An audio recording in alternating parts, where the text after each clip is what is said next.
The Mapping Du Bois project is basically trying to recreate Du Bois's Philadelphia Negro using contemporary GIS tools for high school students. I'm a former middle school teacher, and Amy found this out when I was sitting in her GIS class trying to figure out the technological aspects of GIS, wanting to rip my hair out on a pretty daily basis. And so she enlisted me to help her do the curriculum guide for that project. But in fact, what I learned doing that project is it gave me the time to not only think about how to create a mapping curriculum for high school students in a city that I love very deeply and that I call home currently, even though I'm spending my year here at Harvard. It gave me an opportunity to really spend a lot of time with the Philadelphia Negro for just the reasons to think about how Du Bois himself mapped my city. And I live in the 7th Ward where Du Bois did his research 1 block from Mother Bethel Church. So it was really amazing to kind of work in tandem. And what I realized is that I'm a historian, right? I can't pose as a computer scientist or a technological expert. But looking at that map reminded me that I am an expert on a place. I'm an expert on Philadelphia, and I'm an expert on Germantown High School, which is what I studied. And so by kind of looking at Du Bois's work, it gave me the courage to dabble in my own research and to think about how I could use the tools and the expertise of people like Giovanni and Ben, who are technical experts in GIS, and Brian, who's a graphic designer, to think about how I could leverage those resources to realize what I want to do. So what I really encourage you all to think about is every single person in this room is an expert in something, right? That's why we're all here at a university. And we just need to be able to leverage the resources to make us kind of take Du Bois' vision of spatial research into the 21st century. And we're lucky because we're at Harvard, and the resources are all right here at our fingertips. So what we're going to do today is just give you a flavor of the different ways in which people here have used these tools, and then really hear from you about how you might be able to do that as well. And what I'm going to do is I'm going to have Matt Wilson's going to be our first speaker. Each speaker is going to introduce himself or herself and tell you a little bit about what they do in spatial analysis here at Harvard. So Matt. Cool. Thanks. All right. My name is Matt Wilson. I'm actually a geographer. I have a PhD in geography from the University of Washington. And I work within the Center for Geographic Analysis, but I maintain a faculty appointment within the Graduate School of Design. I'm actually teaching a class this semester called Critical Cartography, which attempts to try to understand the kind of variegated histories associated with mapping more generally in the 20th century. So thinking broadly about how computer mapping kind of comes to be a kind of contemporary phenomenon within the late 20th century. And a lot of it actually happens here at Harvard. So what I want to do in this sort of brief 10 minutes to keep me on time, because I tend to go over, is to sort of think through what are the various different kind of antecedents of what we might call right now the digital spatial humanities, and sort of think back a bit about where all this perhaps comes from, and sort of use that as a way to understand the register of potential engagement with these tools to do the kinds of humanistic inquiry that you're all trained to do in your own expert fields. But all this sort of begins with a very, very basic phenomenon, which is what is happening in this image, a woman engaging with a kind of map representation. Now, in geography, we've kind of understood this in 3 different ways. We've understood this as a mapping of the territory, the actual map as an object, a representation of that territory, and the map reader. And geographers or analytic cartographers have attempted to try to understand the kind of relationship between the map and the territory being represented through this kind of map representation, but also more recently, in the latter part of the 20th century, a recognition that the reader is actually really central to the way in which mapped objects get taken into sort of other kinds of spatial inquiry, including humanities. And so from this has emerged a whole host of different subfields within geography and within cartography that have emerged within the last 100 years, much of which we might just call mapping, but take form in different forms of names. We've got cartography, analytical cartography, and its roots within cybernetics of the mid-20th century. You've got things like something called spatial analysis and its growth into something called geographic information systems, as well as cultural cartography, historical GIS or historical mapping more generally, as well as something called critical cartography, which is quite recent. But then there's these things sort of explode after the 1970s, of things like counter-cartography, the GIS and society movement, public participation mapping or participatory mapping, something called spatial decision support systems within the planning fields, an emergence of something called community-based mapping or community-based GIS, critical GIS, collaborative GIS, and with the rise of the NSF and funding streams associated with the social sciences, something called GI science in the late 90s. Responses and pushback against the scientific tradition have grown into fields like feminist GIS or feminist mapping, queer GIS, web GIS, qualitative GIS, ethnocartographies, and the emergence of something called web mapping 2.0 or Maps 2.0, with the emergence of things like Google Maps and Google Earth, map mashups, map art, cyber infrastructure with mapping, mapping APIs or application programming interfaces, something called geo-narratives, telling stories with maps or making maps to tell stories. And then more recently, within the last 10 years, sort of overload this slide, something called volunteered geographic information, geointelligence, non-representational GIS, geodesign with my colleagues over in the GSD, something called neo-geography or crowdsourced mapping more generally, location-based services which we carry around in our pockets on our smartphones, as well as something called the spatial humanities. So within that, I mean, we might just sort of all call this mapping. Really, mapping is kind of the broader term that kind of collects all of these subfields together into one. But you can kind of see how this has kind of gotten out of control, you might say. More specific to my interest is actually how many of these subfields actually emerge from here at Harvard. Many of you perhaps have walked into this building. Anyone recognize this building? Maybe any of you have offices in there? This used to be the Institute for Geographic Exploration. If you actually look at the crest above the door, you'll see a map of the world. This is where the Institute for Geographic Exploration existed until 1948, when Harvard decided in all its wisdom to close the geography department here, despite funding from Alexander Hamilton Rice, the then husband of Eleanor Widener of Whiteman Library. But from this institute in the 1960s emerged another center on campus. After the closure of the geography department in 1948, in 1964 and 65, the man on the far right, Howard Fisher, a trained architect, formed something called the Laboratory for Computer Graphics and Spatial Analysis here at Harvard in the basement of Memorial Hall, sharing some office space with the Students for a Democratic Society and Biology's Pigeon. So Howard Fisher worked with a number of cartographers in the period of about 10 years here at Memorial Hall in the Graduate School of Design, developing what he called CIMAP, Scenographic Mapping Method. And this is really the beginning of computer-based approaches in mapping here on campus. Bill Warrants, a geographer who is working with social physics, using work by people like George Ziff here on campus, as well as Walter Izard from MIT, to develop a kind of spatial social physics that was helping them to understand population densities using mapping technologies. Bill Warrants was really the last geographer on this campus. He resigned in 1971 in a huff and a puff and went back to University of Western Ontario. I also want to draw out how this kind of movement from more quantitative forms of mapping that we might associate with the CIMAP project, which is much more about taking quantitative data and figuring out how to represent that interestingly in a computer mapping product, moves really in the late 1970s to mapping that's much more focused on movement, of how to actually map things that are moving, but also how to cause emotionally a kind of new attachment to spatial locations or new attachments to geographic phenomena and representation. And in this slide, you can see at the top one of the earliest forms of computer animated cartography. This is a map that was actually a movie, a 2-minute movie produced in 1970 of population potential in Detroit. This is a 2-minute film created using computer mapping methods to kind of analyze the shifting population in Detroit until that time. Another product produced in the late 70s, this is the first and perhaps only map hologram produced by Jeff Dutton in 1979. Here it actually exists in the MIT Science Museum and I think also in the Harvard Museum for Scientific Instruments.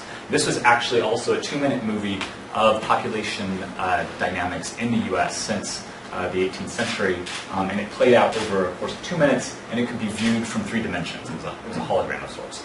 But this sort of leads to the most recent phenomena, we might say, in mapping, which has to be that maps have now proliferated, both within the academy and outside the academy, to this kinds of series of BuzzFeed and Mashable kinds of social media forms of mapping, where anytime, if you're on Facebook or Twitter, you might get these in your inbox as well, where people are sending around 40 maps or so that will change the way you see the world. This has become a very public form of mapping that is actually impacting a great deal of publics.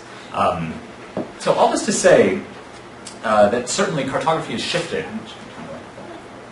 Cartography has definitely shifted, right, in the last 50 or 60 years. We've moved from a quite analytical and quantitative science to what we might even call a very emotional, ephemeral form of mapping production. And within that register, right, of both analytic and sort of emotional or affective uses of mapping, we have a whole set of tools that we can gain access to sort of engage in a kind of humanistic inquiry.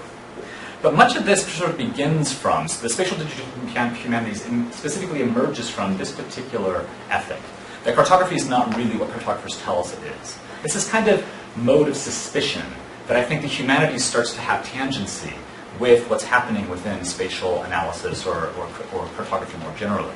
And this sort of merges and crystallizes into a subfield called critical cartography that we might draw out to folks like Brian Harley in the late 80s, that spawns in the 90s around something called the GIS Wars, something called the GIS and Society Movement, later public participation in participatory GIS as mapping gets aligned with perhaps rural land appraisal systems in the developing world, as well as something called community-based GIS in the late 90s, focused on how to use these technologies to better inform neighborhood practices. Around 2000, something called critical GIS is written up in the form of a research monograph in a journal called Cartographica. And from that, as I mentioned earlier, feminist GIS, historical GIS, qualitative GIS, and indeed something called the spatial humanities emerges. For any of you who haven't seen this, a book by David Bodenhammer. I brought some of these books here today. The Spatial Humanities GIS and the Future of Humanities Scholarship is a great book, 2010 edited collection that kind of gives you a broad overview of GIS and its tangency with the spatial humanities, drawing on earlier work published 2008 or so, something called Placing History, which is another sort of great version of this kind of uneasy move toward the humanities within GIS. Much of this has to do with a kind of curious problem within cartography, which has to do with this general problem of recognizing that maps themselves are representations. Right? And I think what's often lost in the move toward the digital spatial humanities is that we tend to make the map a kind of static object, right? Something, a container in which we put objects of humanistic inquiry. And what we lose in doing that, I'm afraid, is we lose that kind of really interesting moment of critique where we can begin to see that the map as representation actually produces the field of inquiry that we're interested in. It's not just a container for the objects that we're interested in, it's actually producing the field in which we form our interpretations of humanistic phenomena. And so in very different ways, these are not the world, right? These are merely representations of the world. And as Desserteau argues, what the map cuts up, the story cuts across. And Desserteau is very interested in this kind of possibility that the map becomes, over time, an object of autonomous representation. From the wing heads of the Ptolemaic Atlas in the 15th century to more recent computer-based mapping of the mid-20th century, even to most recently Esri's story maps, which are all about kind of distilling a particular kind of map experience that actually makes the map a more neutral object. Right? Where you lose the possibility to actually critique the map as a tool for representation as it becomes a more autonomous object of representation. All right, Lefebvre argues, after all, who's going to take issue with the truth? And this is actually a kind of hardening of the cartographic practice that makes maps appear only on the surface to be this kind of neutral container of spatial phenomena, when in fact they're incredible dynamic objects that both reflect reality as well as produce reality. And this is sort of summed up in a geographer by the name of Gunnar Olsen, who argues for a kind of hermeneutics of suspicion, quote, a mode of argument which says that the strength of cartographical reason lies less in its ability to tell the truth and more in its power to convince. All right, I'm going to end there. Maybe, hopefully that's a good launch point for some of our discussions.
something that I'm no longer seeing. I might not be that.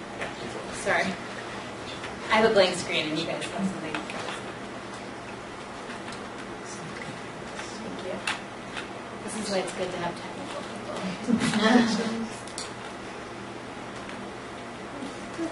Right. Yeah. Yes, it does. Is that good for you? That's great. All right. Thank you.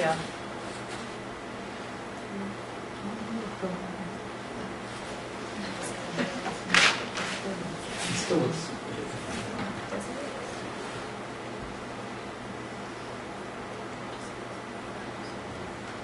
Nothing's being Let's see. How's that?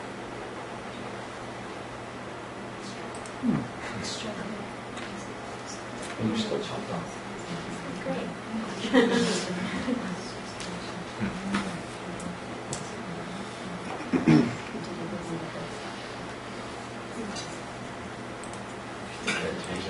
Right, so 24. You think is that bad? Whoa.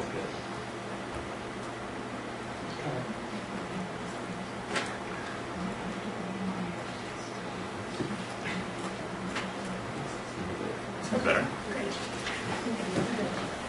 And I just click here forward. I move my mouse.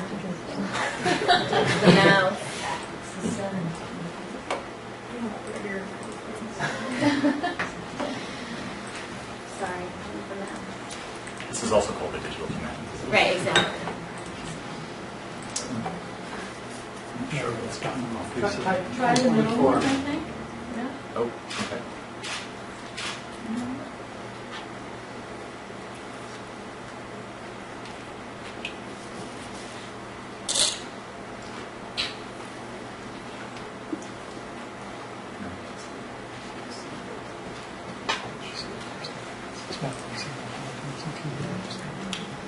And I just hit the arrow key, goes over right now, so this is great. Okay, great, thank you. Okay. So I'm Erika, you've all met me, but I'm Jack McGrath. I'm a graduate from the Design School in Landscape Architecture, and I've been working this year as a research assistant with Erika at the Du Bois Institute. It's been great to work on the project, and I'm very happy to be here. it's great to have Jack. So we're going to split the presentation in half. I'm going to do the first half, and Jack's going to do the second half, since he's done the bulk of that work.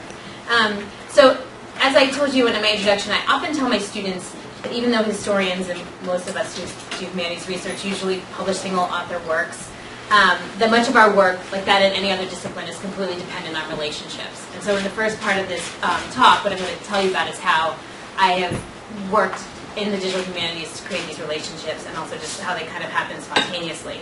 So it's important as a historian to have relationships with archivists and librarians, we all know that. But as my graduate advisor always reminded me, it's also important to have relationships who people who hide uncovered archival sources in their back rooms, basements, and attics. And my current project, The Roots of Educational Inequality, explores those social, political, and economic factors that led to the transformation of Germantown High School, which is a typical neighborhood high school in Philadelphia over the course of the entire 20th century.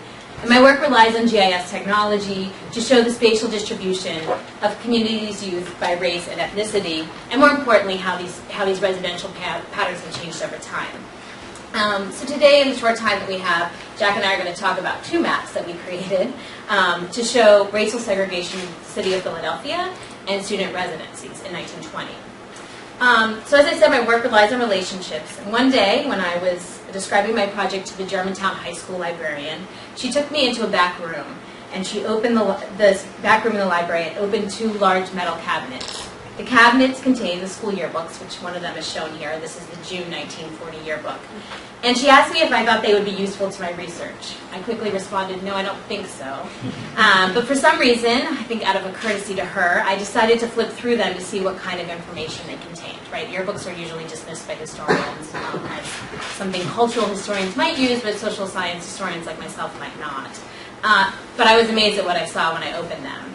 Because every single yearbook at Germantown High School contains something that we can't even imagine would be possible today.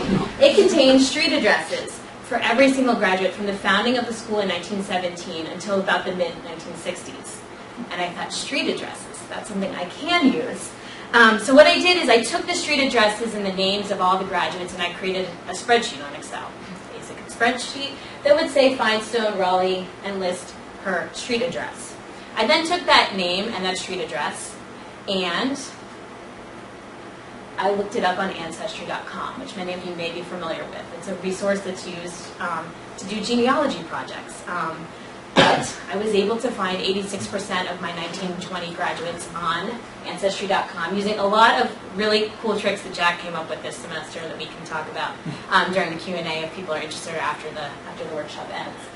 And here's the census, right? So this is what you get when you click on view that image. You get the big census, and here is Raleigh, okay? What I was interested in is I wanted to know Raleigh's race from the census.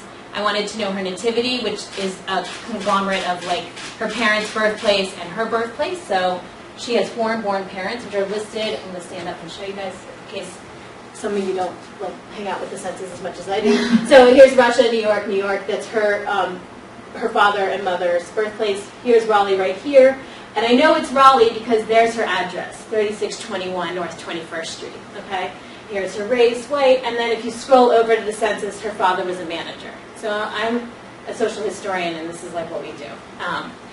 So I always say that I hack together sources, which is kind of what I'm trying to tell you is possible. And what I did eventually is I used the database and that 86% sample size, and I did what's called geocoding. I took all the addresses, I popped it into GIS. I make it sound like it's really easy. It's not. I always tell people that because when you hear geographers present, they always are like, I just did this. It took a lot of time. And what this map shows is the percentage of black residents in the entire city for the ward level.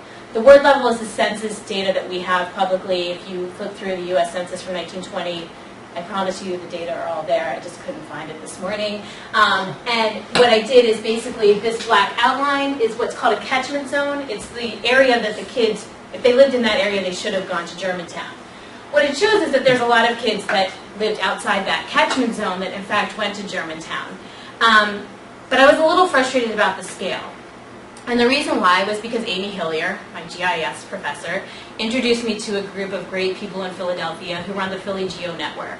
And they have digitized maps, historical maps. This is the 1910 Bromley map. Bromley is a civil engineer who created maps all over the place in Brooklyn, Westchester, and he did Philadelphia. But basically what it shows is residences. What I noticed when I looked at the plates from the Germantown area was that, in fact, there are large land parcels, like this one, which correspond nicely to the mansions that everybody associates with Germantown as a neighborhood. So this is Clifton or Cliveden, depending on who you ask in Germantown. There's a debate on that. And it's the Chew Mansion, right? Huge stately place. And in 1920, if you ask people in Philadelphia who lived in Germantown, they would tell you wealthy white residents. That's what they would tell you. But then I looked at that Bromley map and I saw this as well. Small land parcels. Now, if you've ever been to Philadelphia, you might have noticed we have a lot of these little Philadelphia row homes. I lived in one of those row homes my first year in Philadelphia, and I will tell you that if you can afford to live somewhere else, you will, because they're not convenient, the rooms are very small, it's drafty. And so that made me think that perhaps foreign-born youth or African Americans actually lived in these houses, which were on the Bromley map, but weren't necessarily showing up on that large scale when I did the data by the ward level.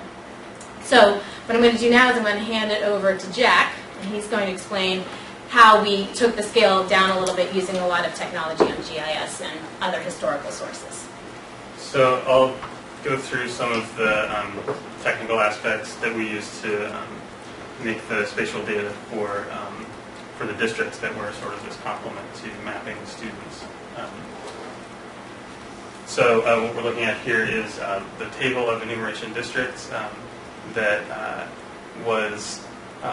comes out of a 513 volume set of boundary descriptions of the census districts from 1830 to 1950, and has now been digitized. And you can see it lists the street edges for each district, and this is what we finally end up with, turning that list of each list of streets into boundaries for within Ward 22. So again, this is Philadelphia in 1920. The census tracts are coextensive with the wards. And Germantown High School falls within Ward 22, and there are 10 other high schools at the time in 1920. And again, as Erika showed, there's an uneven distribution of race, a high concentration of African Americans near the center of the city, and the population distribution, or the percentage of African American residents in Germantown, or in Ward 22 in 1920 is around 7%. And this is the distribution of students, and about 50% of the students are living in Ward 22. And almost all, with the exception of one just living outside, are the black students who are graduating from Germantown in 1920 and are in the history yearbook. So this is the instructions to enumerators that were given by the U.S. Census Bureau to a census taker to canvass, which took about 2 to 4 weeks. And this sort of shows, or it's pointing to the way that the enumeration district was the result of an internal technical process of subdividing census tracts to be assigned to census takers so that no land area was excluded or duplicated. And so it was not actually intended to be used for describing population. And you can see here the way that the census taker would move around the block, starting in one intersection and working their way around the entire edge before moving on to the next block. This is a sample of one of the original paper enumerators. Oh, sorry. That's the next slide. This is this block-by-block process of enumeration is reflected in the structure of the census schedule page. So here we can see that the census taker, Daniel Conlin, on the right, was responsible for enumerating District 531, and he went line by line down the page as he went from house to house counting the population. And interestingly, uses the word suburb to describe Germantown. So the key for us here is that when the census is completed and the data for each district is aggregated into census tracts, all the collected paper schedules retain their enumeration district designation, and even the ordering of the pages on microfilm still follows the sequence of the census taker's movements. And since these census schedules are now publicly available, these incidental divisions that were used for enumeration can now be used as mappable geographic units that contain historical data. And so this is a sample of one of the original paper maps that are in the cartographic collection of the National Archives. The finding aid to the collection describes how Census Bureau supervisors created these maps by working off of existing base maps, including coastal route maps, general land office maps, soil survey maps, and maps produced by city, county, and state government offices, as well as commercial printers. And they annotated the maps in orange, grease, or wax pencil. So what we're looking at here is actually the area adjacent to Germantown, which has been scanned in as online, but these maps have otherwise been kind of hard to track down, and so we haven't seen the actual Ward 22 boundaries on paper yet. Instead, what we've been using are the table of streets that I showed earlier, and this is sort of a screenshot of what that looks like in ArcMap. We, with the amazing advice of the folks at Center for Geographic Analysis, who helped us navigate through the software, we are using the modern Philadelphia road and railroad center lines as a reference to trace over using ArcMap's trace tool. However, since these are modern road networks, you can only go so far before you're looking for a street that existed in 1920 but no longer exists now because it's been cut up by a 4-lane highway or built over into a super block, or maybe the name has just changed. And in this case, both things are happening. So there should be a label here, but we're looking for Wyoming Street when we're trying to complete this block. And with the georeference map, you can see that Wyoming Street, or at least a road alignment that was proposed, would have been used by the Census Bureau in this case. This is the 1910 Brownlee that we georeferenced with help from the Philip Geo Network. Yeah, and we've been really, we've been really lucky to get this resource from a library consortium in Philadelphia that has tiled and made a mosaic of this entire atlas. And it's really fascinating. I think you can see how the colors of the fire insurance map are sort of indicating the pattern of development in 1910. Additionally, another really helpful resource has been a database of historical street names that returns all the names that the street was changed from or changed to. And this has also been helpful for creating both the enumeration districts as well as verifying the student addresses, which may not be exactly correct either. And a few of these have been especially hard to track down. For instance, the student Margaret Fisher Hall, whose address in the yearbook is simply listed as Brookwood. And so this is one of the estates that Erika was referring to earlier, and Brookwood doesn't really come up when you type it into Google Maps. But when you do a search for it, it comes up with this thread on Ancestry.com that it was also known as the Fisher Estate, and this person whose father worked there gives the precise location of where it was, and with the georeference map and the modern street network, you can sort of pinpoint that this was most likely the house that she lived in. We have encountered one slight inconsistency with these boundary lines, and there's a small gap in the map at the moment.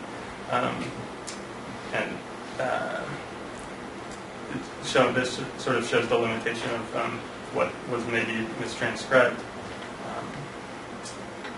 There are no buildings here in 1910, and there are no students living here in 1920, so it's kind of a moot point, but it's interesting. We have a hole in our map.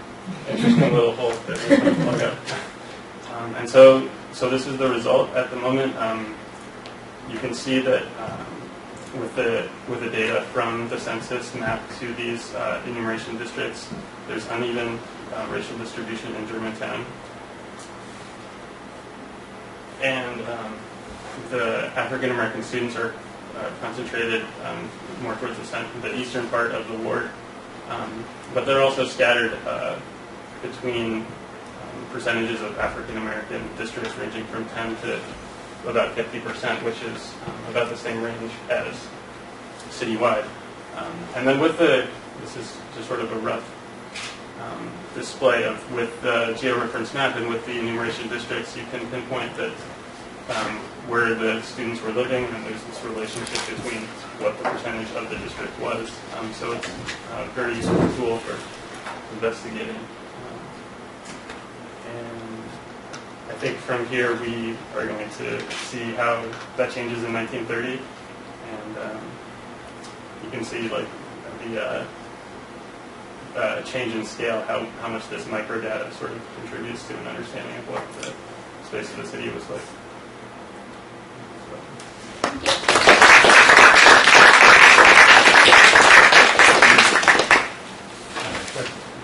I think mine is also on there. Yes. Is it still somewhere? So if we can find it. Yeah. I'm, I guess, here to give you a sort of graduate student perspective. I'm a PhD student in history and working on a dissertation, and also doing some historical GIS mapping as a fellow at the History Design Studio, which is also at the Hutchins Center, and is great. Thanks. Yeah. So to sort of balance those things and figure out how they're going to work with the dissertation and all of that, I prefer to stand if that's okay, just to show you some of these maps. But I thought I would talk just briefly about the project, which is about mapping geographies of incarceration in the Philippines, and then about the evidence and sort of how to do some multimodal narration or storytelling that Matt was talking a little bit about in terms of combining found evidence with maps that we've created as scholars with other sorts of visual and multimedia materials. So these are the type of historical maps that I was working with initially and thinking about how overlapping imperial legal regimes changed the way that the space was radically reimagined from Spanish imperialism in the Philippines to United States imperialism. So this atlas was used when the U.S. sort of came and tried to set up shop after the Spanish-American War. They took Spanish maps, and this was in an atlas presented to the president, and they were like, we haven't had time to do our own surveys, so we're going to use these Spanish maps. And it's a little hard to see, but the point here is that this was already broken into provinces or provincial boundaries that didn't always map on to the ways that people had lived their lives and moved around the Philippines before the Spanish. And this is too small to see, but what's really important about this map is that the three colors show the relationship of religious conversion. So there's like Cristianos, Nuevo Cristianos, and Moros, who are Muslim populations represented in green. And so for Spanish colonialism and for the U.S. coming in and thinking about imagining space and race and regional difference, they are already taking a Spanish category that has to do with degrees of religious conversion and mapping their own notions of race and racial difference onto that. So for the Spanish, the three operative racial categories that combine all of these ethnicities that they are the Raza Malaya, who they associate again with the Muslim population, the Raza Negrito, who they see as like Aboriginal and darker skinned, and the Raza Indio-Misiana, which they see as a sort of later wave of immigration. And so what was interesting to me about these maps and the broader project more generally is the way that climate, natural history, geography, all these things get bound up in a theory of race and space that changes in sort of overlapping imperial regimes. So this is the first survey map done by the United States War Department. And what's fascinating in terms of that shift from the Spanish maps to the U.S. Maps is in part the imposition of a static north-south geography, where they split the north-south and think about those as static categories of ways of imagining the 10,000 plus islands that make up the Philippine archipelago. And they talk about northern and southern types of people. And these are both anthropologists like Daniel Faulkner, who's doing studies of inmates in places like Billy Bid Prison, and also the U.S. Census, the first time they take a census of the islands where they're actually photographing the inhabitants and trying to categorize them and staging them in this sort of, you can see very materially the production of racial hierarchy. So you see some sorts of people who are stage crawling on the ground in these photos, scantily clad, as wild and uncivilized. You see other people in European dress. And these photos accompany the census and also accompany these maps, where they've actually kept the Spanish understanding of space, but then mapped onto it this static north-south divide. So this green region is still supposed to represent Muslim Moro populations. And again, they're constantly surprised, or they're left to explain. So Faulkner, for example, who's an anthropologist who conducts these studies of physiognomy and phrenology, says that the southern people are shorter and flat-headed, and the northern people are taller and long-headed. And this we were sort of familiar with from racial science at this time, turn of the century. But then he's left to explain, he's like, it's so strange that these people of the southern type can be found in like far northern Luzon. And he can't, it doesn't fit his model, but he just says, well, isn't it strange? And so it's always defied by the fact of human mobility, and yet there's these attempts to try to fix race and space in this hierarchy that's mapping a new sort of imaginary geography onto the existing Spanish cartography of levels of religious conversion. The other really interesting thing that you see going on in that specifically anthropological sort of mode of knowledge production is the parallels between things like phrenology and cartography. So thinking about how phrenology is the idea that there are outward signs on your body, specifically your head, that can, the outward sort of shape of the skull can tell you about localized regions of supposed mental faculties or deviance, in the same way that they think about the topography of the land as the highlands as more difficult to conquer, or these other sort of spaces. And so the ways that there's production in anthropology and the rising science of criminology about the physical characteristics of the body and the physical characteristics of the land as having something to do with each other, an intimate connection. I'm also using historic maps in a way that's perhaps ahistorical, and that's something that I'm contending with in this project. It's maybe interesting to talk about in the Q&A, but here's a map of prison locations from the Prison Bureau in the Philippines from the 1920s that I've then symbolized to show something that I want to show, and I'll talk about it in a minute, which is to show the explanations, how they started regionalizing explanations of crime. And again, combining or conflating these theories of natural history, climatology, regional difference to explain the prevalence of some types of crimes and other types of crimes. The challenge with doing this sort of work, and this is what I'll talk about, these are maps that I've created based on someone at the time, the Attorney General and some other U.S. colonial administrators, where they have this theory of what leads to criminology or crime, and they've grouped crimes into nutritive, and those are crimes like robbery, etc., that they say are caused by hunger. Genesial, which are crimes like rape, and that they talk about as being motivated by over-sexualized tendencies, and then aggressive. And so there's this literature, there's this huge boom in sort of crime statistics. But what's fascinating about how they try to explain those crime statistics is that they not only link them to the supposed nutritive, genesial, or aggressive tendencies, but that they link those tendencies to space. So that theories of racial hierarchy and of supposed deviance are inseparable from theories of how they're imagining geography, climate, natural history. So these things aren't separable at the turn of the century in maybe a way that we think about them being separate today. And so the problem here is that I've taken an explanatory framework that comes with the statistics and is written where these groupings of islands are his groupings. But what I want to not do is almost perfect the imperial optic, right? Like by reproducing it. And so to do some of the things that subvert this sort of imperial gaze rather than reproduce it. So the challenge is, of course, as an imperial administrator, these guys who are collecting statistics and trying to explain regional difference based on these things, they would have loved to be able to map it in this way, right? And so in some ways, it's perfecting a technology of surveillance that they're very engaged in producing. And the hope is that we can do that as a way to also subvert it, as a way to say, look how ridiculous and made up these things are, rather than as a way of saying, look, we can perfect what they were doing with statistics. So this is just to show with aggressive crimes, I've looked at it in his explanations, there's a way that regional difference always equates the predominantly Muslim population in the southern archipelago as more aggressive, more dangerous, more potentially insurrectionary.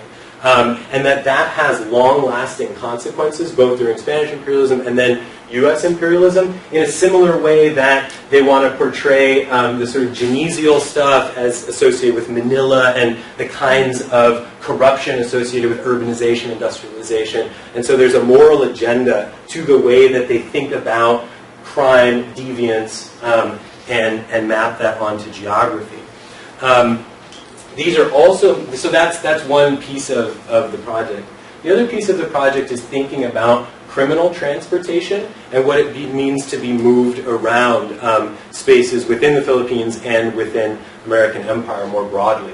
And so this is to show the percentage of the population by prison. So this is Bilibid prison in Manila. This is Fort Mills. There's another prison here, Iwahe, which I'll talk about in a minute. There's another one in San Ramon, in Davao, etc. But to show that actually being moved, right, from one within the archipelago, what does that kind of dislocation mean for the people involved? And this is a question of scale. How do you represent these kind of movements, right, alongside these kinds of movements? And so part of the broader dissertation project is talking about how prisons develop differently in empires than they do in nation states, and the very fact that they have the ability to transfer people from a Filipino prison to the United States, Guam, China, and these other places matters in how we think about not only the history of U.S. prisons and empire, but related things like the definition of sovereignty, not in terms just of the abstract power to punish, but in terms of the ability forcibly to move people around and compel them to work. And so how do we represent that, again, in a way that will make clear a historic process that we're interested in without reproducing an imperial optic? And so this is one way that I've chosen to represent the fact that people could be moved around and within spaces of U.S. empire.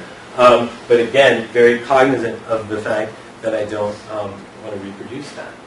Then the other thing is that we always toggle back and forth between our sort of subjects of inquiry and the modern day relevance. And so it's interesting, I'm not making a causal sort of claim here, but it's interesting to note that the way that this geography was imagined was always relational. And I find that in the written text of the colonial administrators, but even the CIA World Factbook, right, is going to put this on their sort of imagined relative geography is, of course, the U.S. And then, again, the fact that this region, there's currently a separatist movement in Mindanao, and that again, where I'm not making a sort of causal claim from the early 1900s to 2014, but the fact that this is still sort of like visually represented as dangerous, deviant, it's on the no-fly list and stuff like that, it's telling that this is the same region that was portrayed historically as extra-aggressive, insurrectionary, and all these other things. And so the way that the cartographic imaginary, the way that they think about deviance, violence, aggression, race, and space has long legacies, right, that have maybe much more to do with the imposition of arbitrary political boundaries on places that never saw themselves historically as part of the Philippine archipelago, and a lot to do with the way that they have talked about these populations. So the sort of last piece of this is just to say that there's an engagement with historical maps that we want to do as historians. We can create our own maps and think about what we want to show in terms of broader arguments that we make in other mediums. And then just the kind of nuts and bolts of the tools we've been using. I know Kelly uses this a lot. There's then the sort of, can you create a story map or a narrative with this map, and can you create sort of digital public archives? This is not an archive; it's an exhibit, as Kelly will remind us. But how do we, when we produce these sorts of new evidence, or when we digitize the found evidence that we work with, how do we put it? If we're making a series of image-driven arguments or visual claims, how do we put it in a way that we can share easily? And so this is the draft of a website, of an Omeka site that I'm using just to host some of this evidence. And see, obviously I haven't written this explanation yet, and that's why this is just screenshots of a dummy website. But ideally, I can make an argument about change over time with the sorts of evidence that I'm using and engaging in a longer sort of monograph or dissertation or article or whatever, in a way that might be interesting for other people to engage who are not experts in my specialty area or whatever. Again, here are really challenging questions of interpretation. So if I want to take Daniel Faulkner's images of his anthropological experiments that he did with prisoners in Billy Bit Prison and all of the cranial measurements and all of that, I'm making an interpretive claim by then grafting these onto a historic map. How do we explain those types of design decisions? How do we explain those types of moves? I did it to show visually that really that this doesn't correspond to anything in the sort of in the ones that I chose and where I chose to put them. But this part of the project, I think I'm at this point least comfortable with. But it's definitely part of the project. So this is just to say that this is pretty useful in terms of how we create systems to keep track of and host the things that we create and the types of evidence that we use, and also to make a series of arguments about change over time.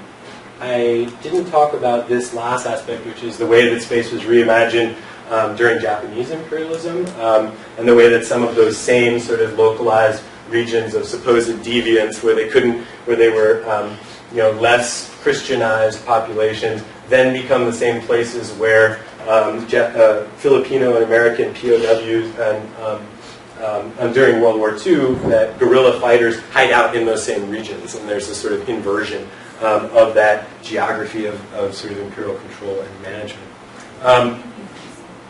Yes, we will skip this, but basically you can then also put these into a template like this, which is a story map template, which again is sort of a little bit plug and play, but is one method for connecting visual evidence to dynamic maps and telling a story about change over time.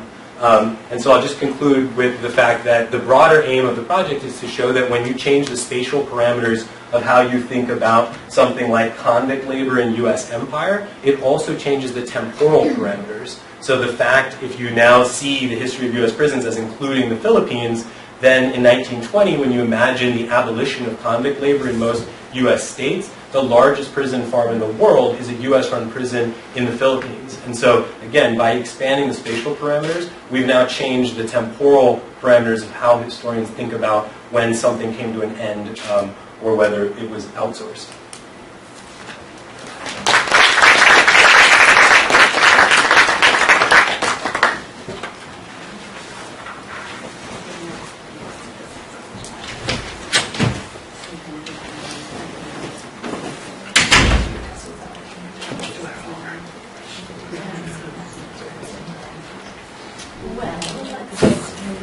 People just want to take a stretch for a moment. We're just going to like, we need just 5 minutes.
My 6-year-old was saying,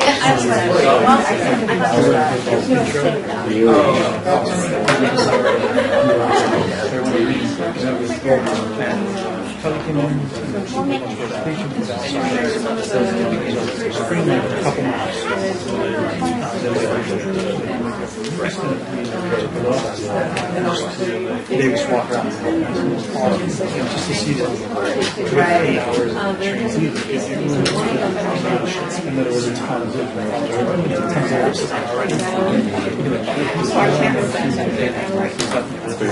I want to do that 2 years in festival. It's like, no,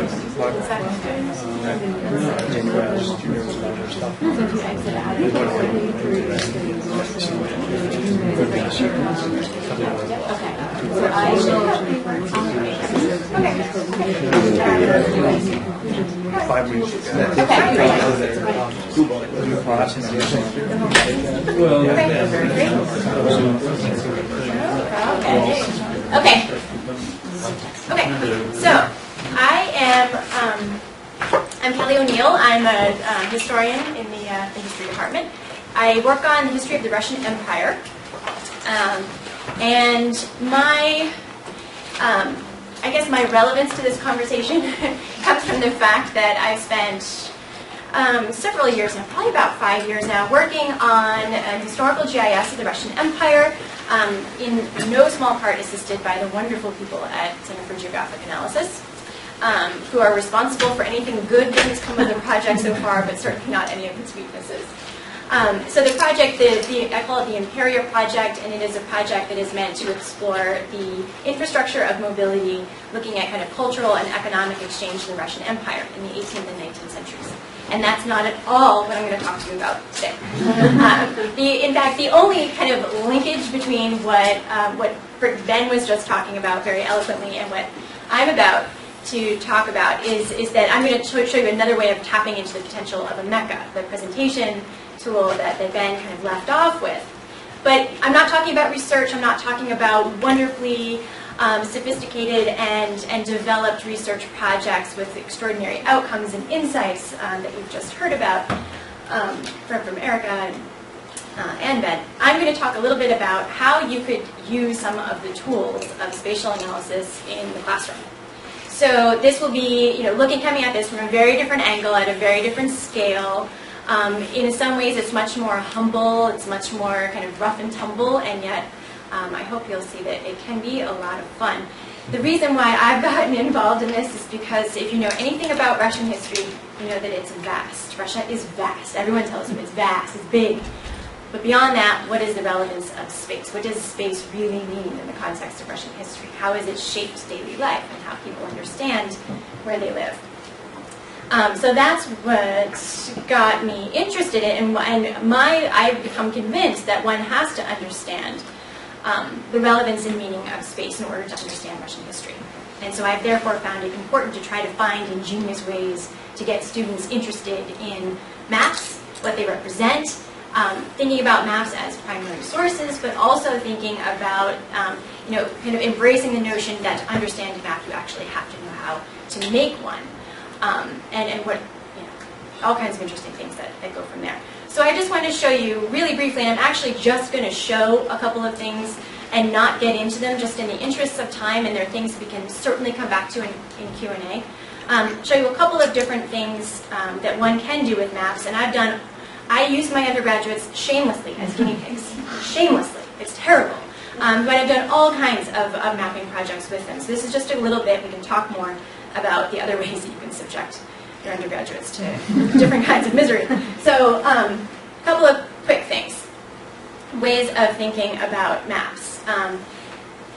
Thinking about the map to kind of get students warmed up to the idea of a map as something other than a static, autonomous, objective, reified understanding of space, is just to use a map as a conversation piece. And Giovanni, who was over back there somewhere, there he is, was wonderful enough. It came in my knight in shining armor. He printed this map out in the kind of the large-scale printer that they have at CGIS last week, so that I could bring it to my sophomores, and so that they could gather around tables and look at a series of maps. And it really took effort to get them to touch the map.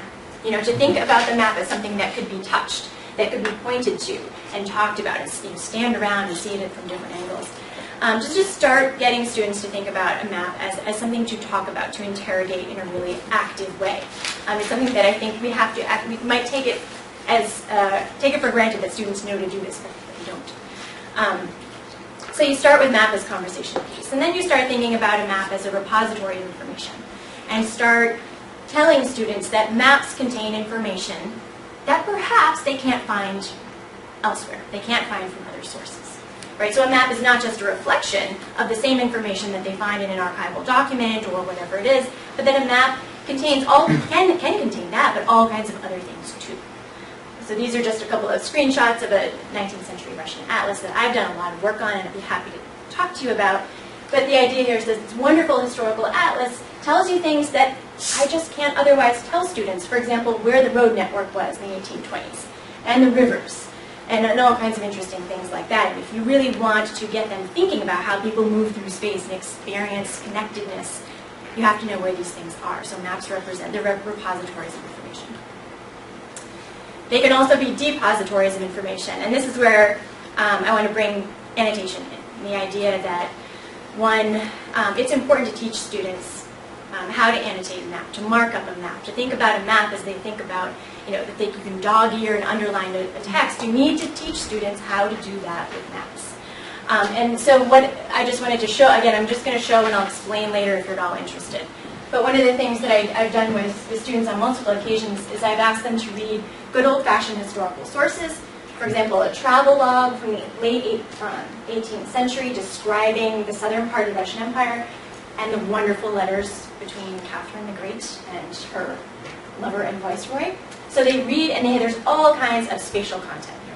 place and space are really important. Spatial relations are really important in almost any imperial context. So what I want students to do is look at these sources and extract their spatial information and just put them on a map. So to do that, I have utilized,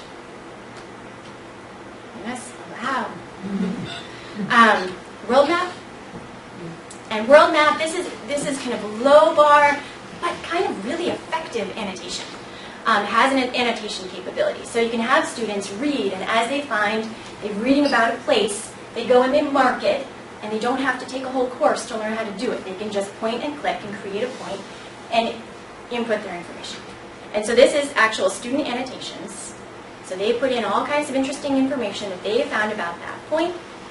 And then the wonderful thing, again, this is kind of out-of-the-box functionality. You don't have to spend a year doing it. And then they can comment on each other's comments and get conversations going about particular places and spaces and relationships between points and relationships between texts, right? So just in a very basic way, you can integrate the importance of space as kind of a holding tank, right, as a container for information, but also as kind of implicitly as a way of creating connections, relationships between texts and places and readers, as I Matt really effectively put it.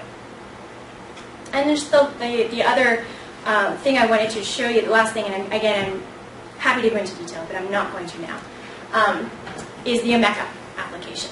So you can get students to think about maps in really active ways, and it gets really fun when you get students to think about ways that they can create their own maps.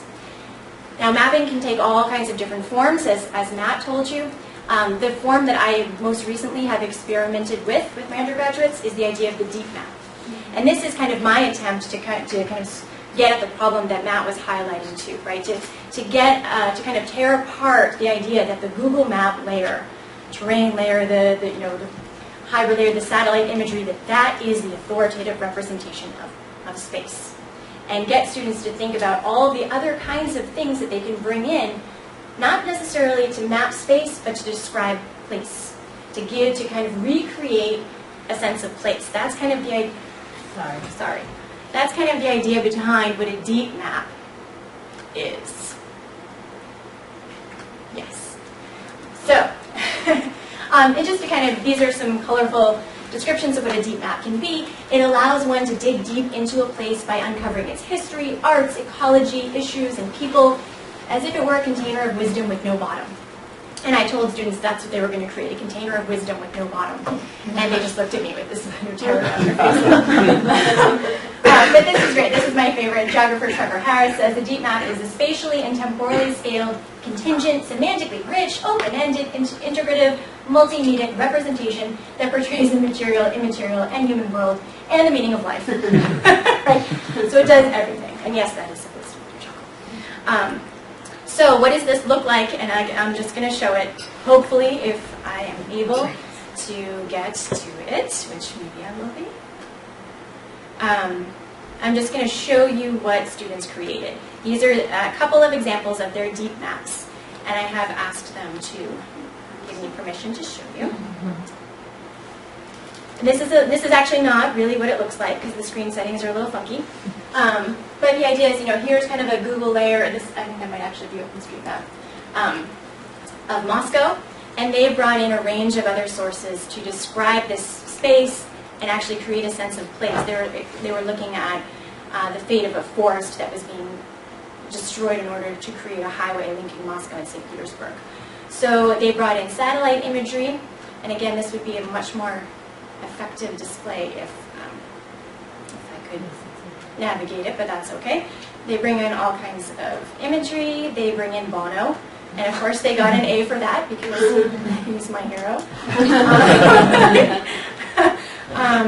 If you could see, actually, the screen, you'd see that they have all kinds of images here that are clickable, and you can mine down into everything, down to the very primary source. The source of everything has been linked to Zotero, and you can find out exactly where they get their source information. So the idea of being able to mine down through a project is really wonderful, and part of the scholarly project we want students to come away with. But the idea here is that by bringing in Russian musicians and your Western musicians and visuals, all of these various representations. They have Russian poems about this forest, they have political documents, they have YouTube interviews with the protesters who have laid down their lives to save the forest. That by bringing all of these various kinds of sources into one visual space, and by designing a way to navigate through that space by using this tool called Neatline, that they are able to kind of engage in a form of mapping that is not quantitative, right? It is very much qualitative. It feels a little bit more familiar to what students in humanities and software social sciences expect. But that really, at the same time, I think challenges, or at least begins to push us in the direction of challenging what mapping can be, right? The thought, I guess I'll just leave you with in the interest of time, is just that those of us who are in the humanities who engage in this kind of work, in GIS work, I really do feel it's incumbent upon us to think hard about how we can take the tools that have been developed with people other than us in mind and kind of wrangle them into submission, wrestle them into submission, teach them the ways of the humanist, right? Teach them the ways of describing the complexity and the nuances of place and space. And so this Neatline application that sits on top of Mecca, it's another one of their presentation tools, is one pathway forward, and one that Harvard undergraduates are capable of pulling off in the space of 7 days. So there you go.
Second here.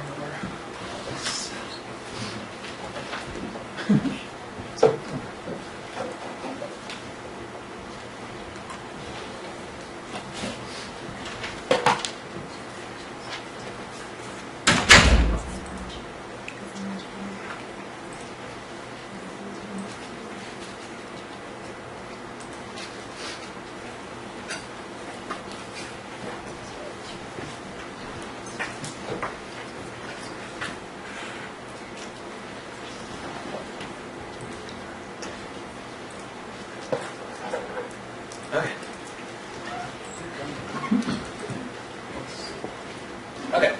Hi. I'm Brian Jacobs. I am a Knight Mozilla Fellow.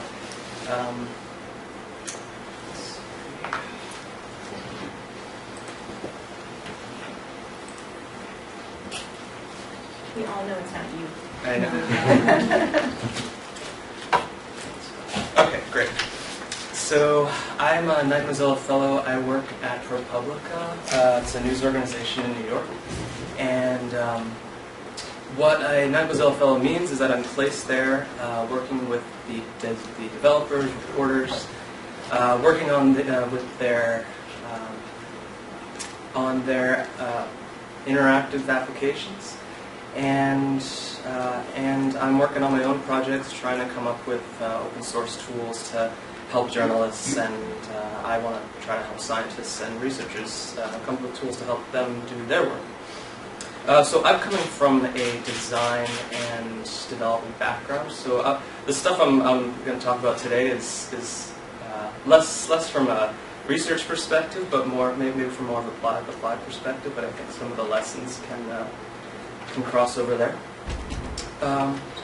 So I can speak to what I know about design and in software and in journalism. And I think a big question that I hear from researchers and scientists are how to stay relevant to the public, how to appeal to, or how to get your work across to lay audiences, and how to surface your findings. And I don't think there's a silver bullet for that. You know, people say use Twitter. I don't know. Maybe that's one.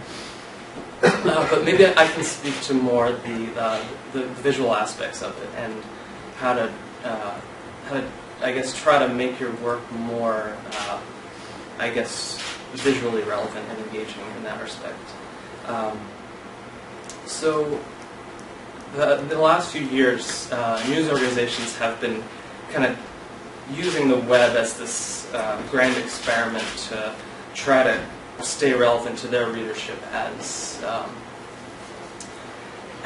print's been declining. So there's been a lot of work in interactive applications, kind of geospatial tools, things that use maps and graphs.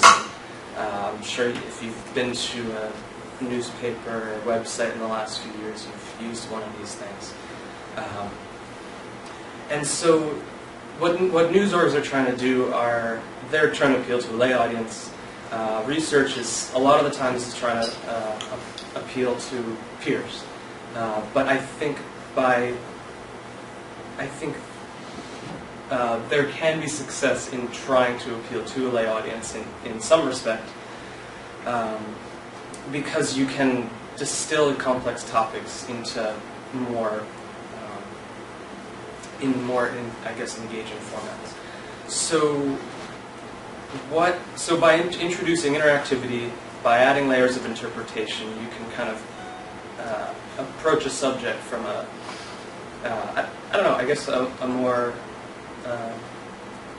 approachable place. So all right. So what is it that makes an effective spatial visualization, an effective interactive spatial visualization? And so I'll just talk about some of the aspects that I have seen,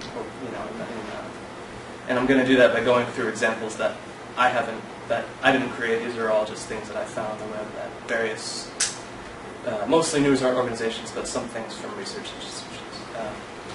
So one aspect I think is beauty. So I think it's a pretty charged word. I think it's pretty subjective. It's in the eye of the beholder.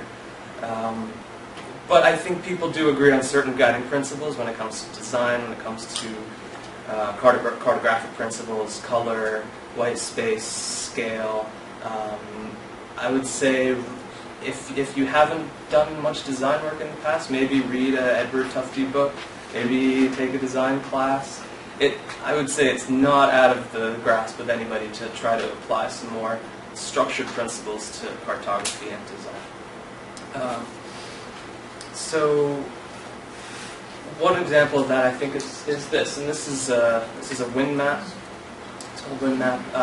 I'm going to have all these links at the end of the talk. I have a link for all this stuff.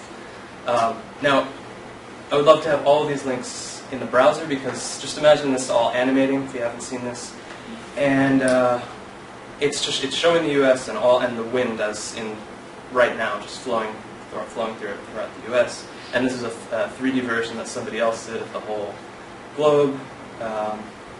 Really nice. And then the ocean currents doing the same thing. They look really nice, but I think these are more art projects in a sense. It's using science data. It's accurate, but it's showing you. I think it succeeds in showing you the interconnectivity of the planet, kind of how everything's related. It's all one big system. But for somebody who's just getting to this topic, I mean, what is important about this? It's really just showing you raw data without any context. And what I think a lot of interactives do is give you some more context, and they do that by taking facets of a topic of data and showing you from a few different angles. And by putting it into an interactive format, you can kind of do this dynamically. So one example of this is from the New York Times. And so this is earthquakes in Oklahoma, and there's a you'll see there's a timeline on the bottom, and you can scrub back and forth in time, and you will see that the incidence of earthquakes are increasing. And when you pair it with this graph on the bottom, you can see that in the last few years it's dramatically more than it was in the span of things. Trying to make the point that increased gas wells for fracking has contributed to earthquakes. Now, what would be really nice is if they actually added those wells to the map, but that's but it's the interplay of the map and the graph that bring both of them more meaning. And the fact that you can scrub over this over time gives you this dynamic sense of how things have changed over time. This is another example from New York Times.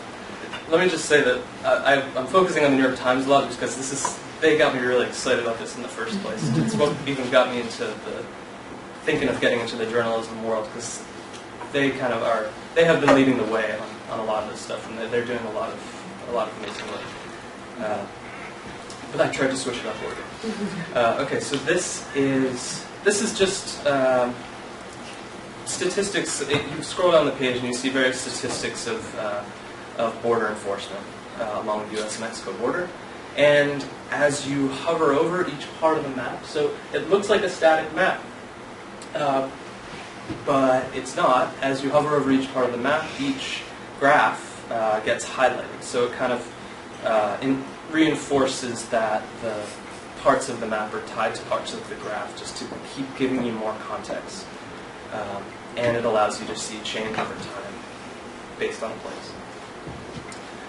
Another from the New York Times is this snowfall piece that a lot of people have been talking about. It's kind of changed a lot of these interactive news coverages in the past year at a lot of different news organizations. So in this piece, it's basically a news article, but just completely multimedia interactive. So as you scroll down the page, you see maps and video and photos and slideshows. And this map is really interesting. So this is about an avalanche in the Northwest, I think. And they have this complete 3D rendering of this of the area where this happened. And it's an animated video, but it kind of takes you through the mountain valley, and it traces the route of what they're talking about in the story, and it really just pulls you into the story. Really big budget though, and I think it was like their big experiment to even see if this would work. So I don't even know if they thought about the budget while they were doing this. That's definitely something to talk about in the academic world. Excuse me. Budget and relevance, like how much of that can even transfer over to academia when you have a different kind of monetary situation going on. So beyond this like multifaceted thing, different angles, trying to give your story more meaning, there's another example just that I want to point out, and this is still spatial, but this is on Mars, and this is, you have a map of the Mars rover, and you have the trace. So every day you can go to this site, and it'll show you where the Curiosity rover is on Mars, and it pulls in all the imagery that it's taken, and and it shows you a timeline, and it's totally interactive. You can just keep going, and so it brings in the map, a timeline, and associated photography. I'm just going to skip ahead a little bit. So just one different kind of multifaceted thing. This is the New York. This is the electoral map. I think in the 2012 election. Basically, what's going to happen here is that you see this cartogram of the U.S. And all the electoral votes, and as you jump from one slide to the next, it kind of like pulls apart the U.S. into taking the data data points, data representations, and then transferring it over to another format, but in one smooth animation. And I think that has been going on a lot in the web these days, just with new technologies, new libraries being available, like D3 is a big one, that lets you do these more easy animations. So another, I'm just going to go quickly through these last parts, but another big aspect is annotation, which you talked a bit about. And so you can put a map on the web, but how do you bring more meaning to it? So really just curate pieces that you think are interesting or that people can explore. So in this case, these are elections in Berlin. But on the bottom of the screen, you can click on these and it'll tell you just various aspects to focus on, and they'll just kind of re-highlight certain parts of the map, so you don't have to have the burden of trying to find what's interesting. Another pattern is this near view and far view.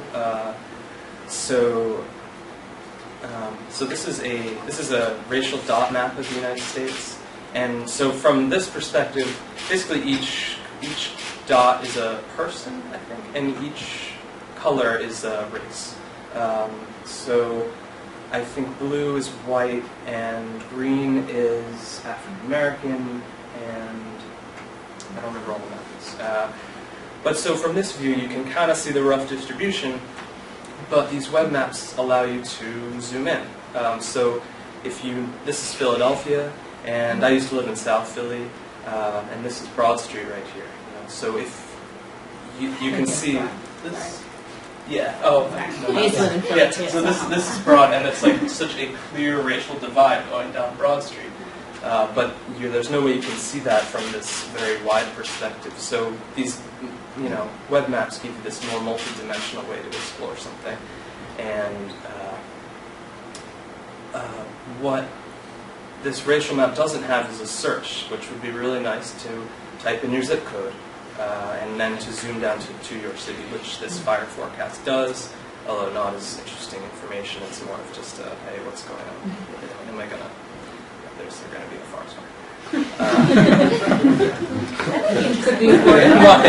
It's relevant. But so I just want to. I know this is a spatial thing, but I just want to end this with even though you might be dealing with geospatial information, you don't have to make a map, which might be something to bring up. Okay, so this is just something that ProPublica, the organization that I work for, made, and it's dealing with very spatial information, and it does get geospatial, but so this is a list of emergency room wait times. So it starts with a state-by-state basis, but it doesn't start with a map. It starts with a list of the data, so you can kind of engage with the information in the way that you might be interested in it. So if you live in New York, maybe you'd go down to New York. If you live in Massachusetts, go down to Massachusetts first. Or you're interested in who's the worst, and you can resort all of these columns based on the various criteria. And then you can dig deeper, type in your zip code, and then you can see the hospitals around you and how quickly it will take to get to one of these hospitals, and how long you wait. And then there's just various other examples out there that don't start with the map. That maybe you start with a zip code, but you present a different type of information. So you can find all the links here that I listed, and I just wanted to point out that a lot of these examples are using. Some of them are using the more familiar, like Google Slippy base maps. Some of them are using like these clips of like basically a shape of a state. So it's not interactive, and so there's like a lot of different ways that you can create web maps.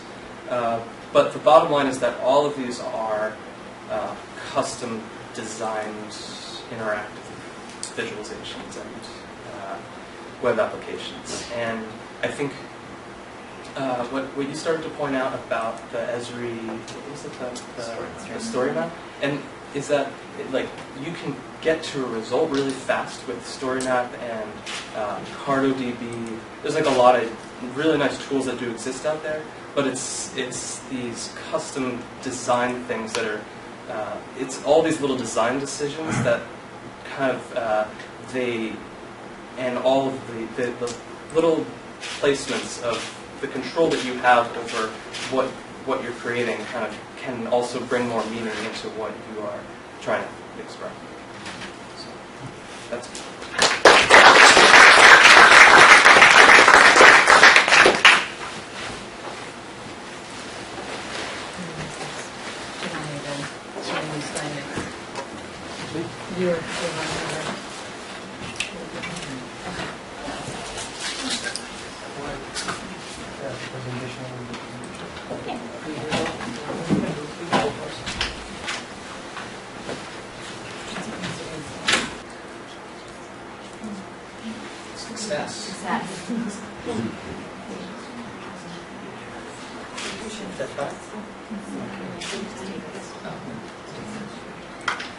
Hello. I'm going to tell you, my name is Ben Lewis. I work with the Center for Geographic Analysis across the street. And remember that slide that Matt had up there with the mind-boggling list of things related to maps from now until 1900? Well, if you care about any of those things, come over to CGA and we'll match those terms up with the best tools and the best data and help you figure out how to do it. I'm going to tell you about one project that we've been working on for a while. It's called World Map. And what World Map is it's an attempt to make all this geospatial stuff easier for anybody to use, with the idea of trying to address the problem that Brian pointed out. How do you let people who aren't developers build systems, build map representations online that are reasonably useful? Okay, we don't yet have tools for letting somebody build a New York Times quality representation, but there are tools like Neatline, Omeka/Neatline, and World Map, I would say, in a different way, which sort of let you get part of the way there and at least start to make the case that you're doing something useful and perhaps help you organize your materials in a way that's online and collaborative. Arrow. So specifically, World Map lets folks organize their data online. So if you've got some map data already, you can upload it into the system and choose to share it or not share it. One benefit of having it up there, even if you're not sharing it, even if it's not public, is that you can overlay it with all kinds of stuff that other people have made up available and are sharing. You can visualize your data, that is, control the cartography and the symbology in a pretty granular way. You can publish your data to the whole planet or just share it with a few collaborators. You can mash up your data with the data other people have put up there. And obviously collaboration is an important part. But specifically, multiple people can edit the same thing. It's sort of like a Google Docs for maps. So I'm going to just show you a quick couple examples of things that people have put together. These are non-developers. A professor at University of Barcelona is using it to bring together historic planning data for Barcelona. And she's really having a great time. I've talked to her a couple times, but generally she's just kind of going like gangbusters and getting some things done. Another person who's getting some things done is Kelly O'Neill, and she's putting the stuff into World Map, and then also taking advantage. So World Map is a place to put stuff, store stuff, host stuff, symbolize.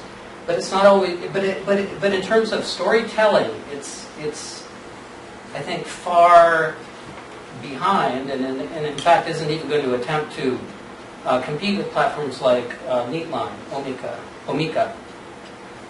which we've recently installed to serve the Harvard community.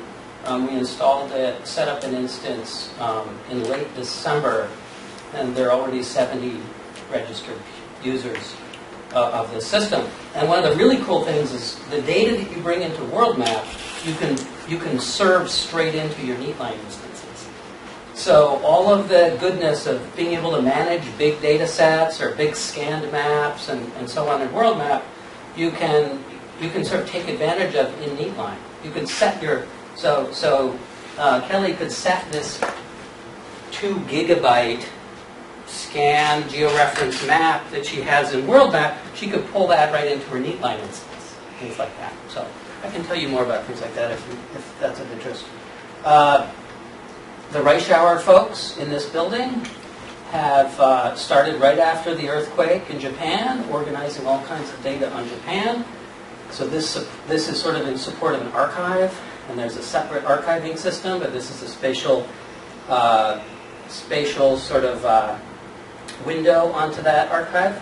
A nonprofit called the Virtue Foundation is mapping women-run NGOs and linking to each NGO information on it, including videos and so on.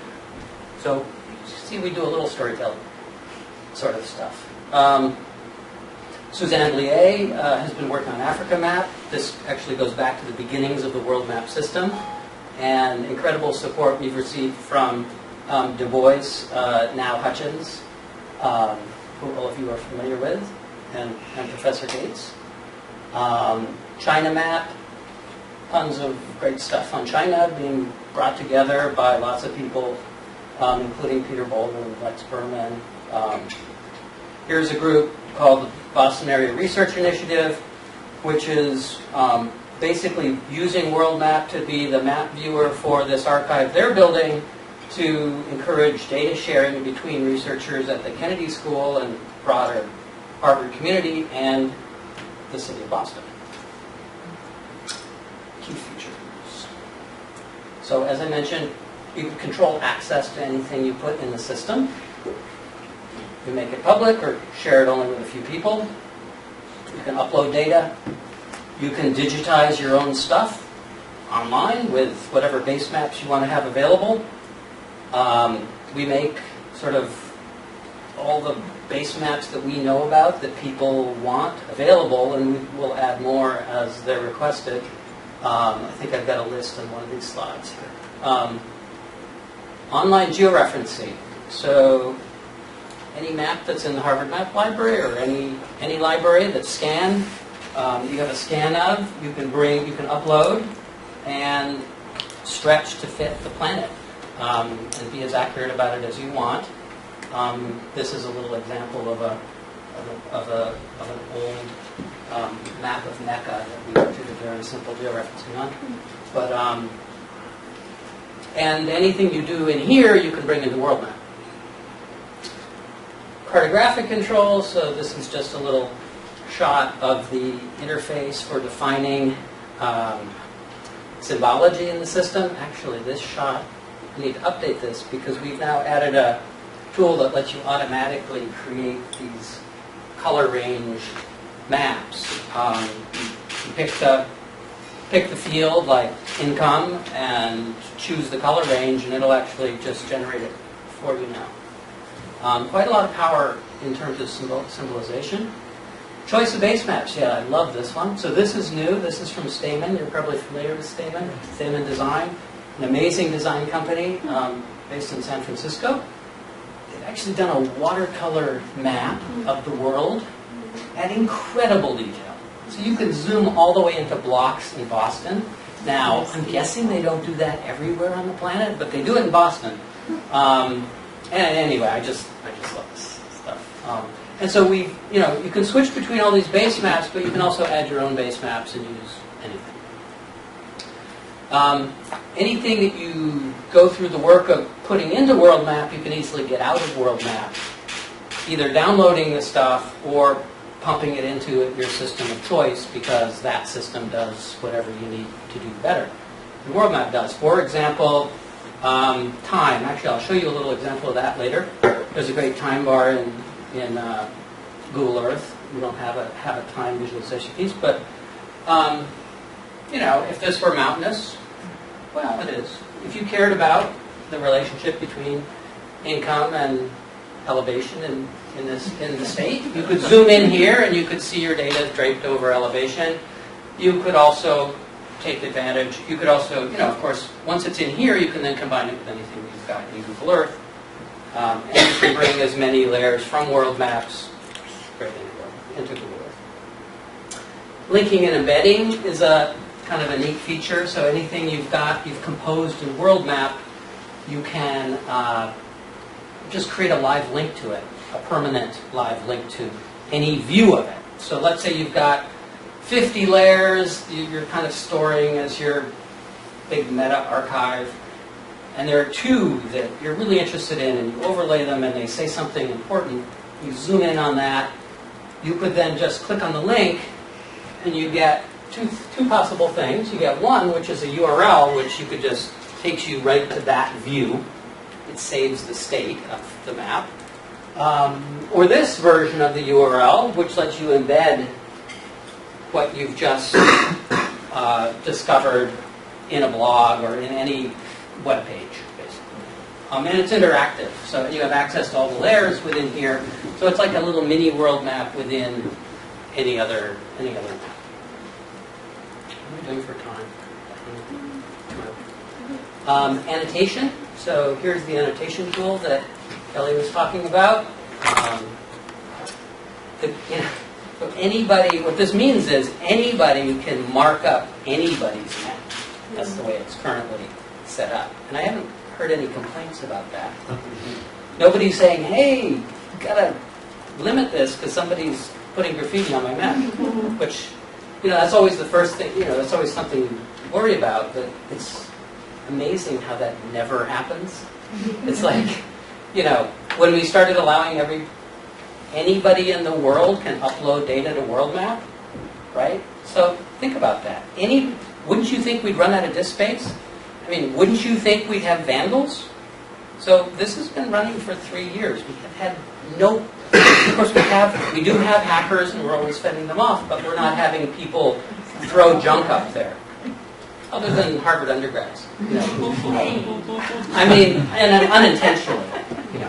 No, the beauty of, an important thing about world map, unlike library-focused systems, like the Harvard Geospatial Library, which is a fantastic research source that you should all know about, world map is a sandbox. It's about doing whatever you want. We don't put many restrictions on what you do.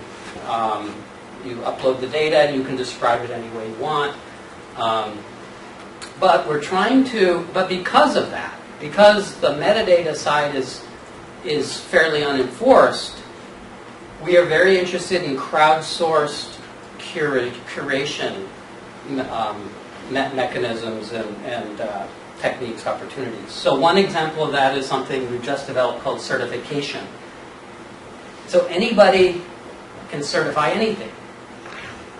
Now you'd think that would be chaos, right? But actually, people are not abusing it, and when they get something out of it, in that they can organize all that stuff in world map into their own categories. And when they do that, that says something is useful for a purpose. And it says it's being used by this person for this purpose. And so all that is very interesting stuff that we're going to be using to sort of improve search now that we have like 15,000 data layers. And this combined with ways of ranking and commenting anything in the system. So you can rank and comment on other people's stuff. Of course, you can annotate other people's stuff as well. This is actually a key view of the system. So every layer in the system has a page like this. It's like the control panel for the layer. And just some important things here. These are all different ways you can download the data. You just get it and take it. This takes you straight into Google Earth. That's the legend. Tells you all of the maps that a layer is in. gives you control over the styles. You can, some layers have many, many different visualization styles available. You can pick them, permissions and so on. Twitter archiving, we've been playing with, we are archiving all geo tweets globally. A geo tweet is a tweet that comes in with the lat long, the exact lat long of the device that tweeted it. And about 2% of all tweets are so located. And we bring them in, that's about 7 million a day. And we're harvesting them and archiving them. We're still working on the system to let you guys easily sort and sift through them. But if you need tweets for a particular day or a particular range of days, we can get them to you. Just be aware that each day is about 2 gigabytes of text. This is an example of bringing a map in that's live on another system, and it's showing up in our system. So this is something called a map service. So we didn't go and download it and bring it in. It's looking as though it's in our system, but it's actually in another system. And this is a very powerful new capability. It's called service-oriented architecture. It's actually not that new.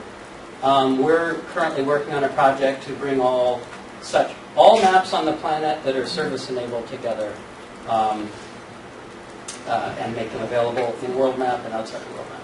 I don't know if that made any sense, but if not, talk to me later. So you can also bring in feeds from other servers. You know how with blogs you can have RSS, real simple syndication. Does that ring a bell? It's just a simple XML format that lets news fly around the web.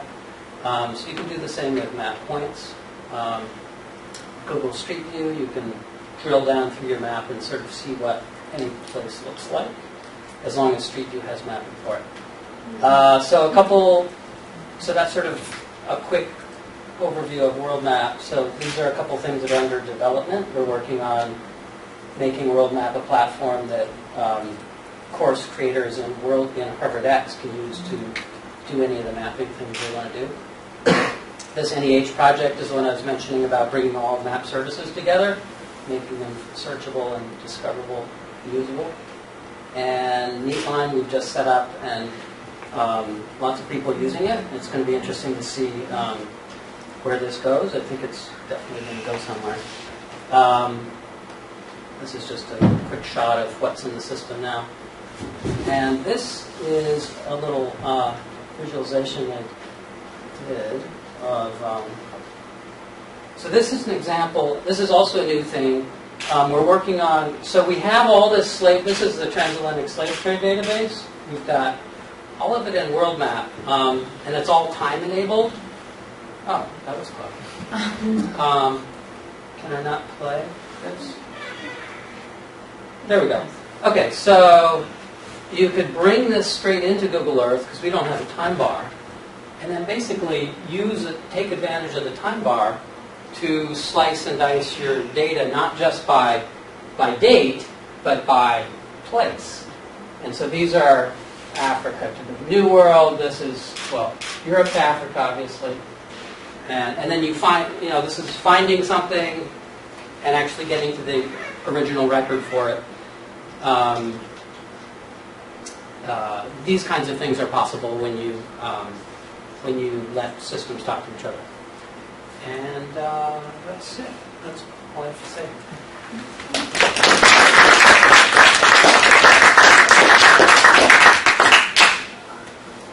Okay. 5 minutes now. I know.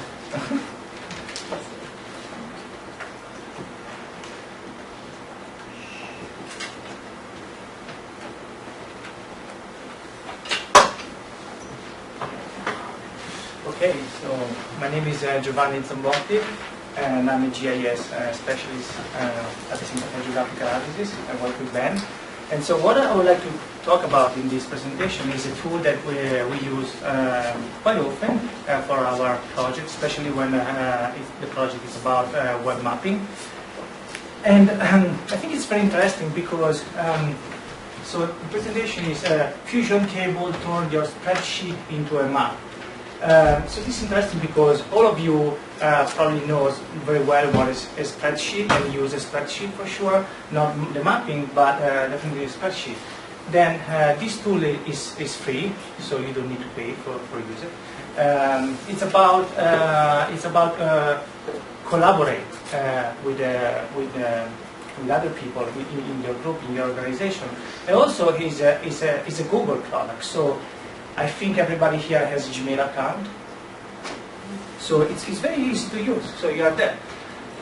So before that, I would like to show you this slide because actually it's very connected to what we saw today. So today we saw several presentations and all of them point out a map that happened on the web.